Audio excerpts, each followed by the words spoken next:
Welcome. In front of me is a Motorola Edge 30 Ultra, and today I'll show you how you can capture a screenshot on this phone.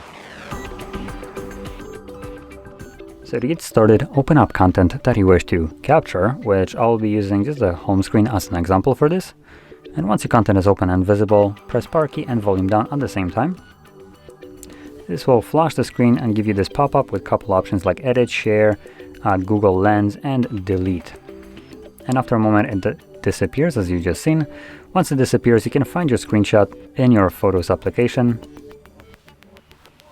and it will be located under Library and Screenshot, and you can see it right over here.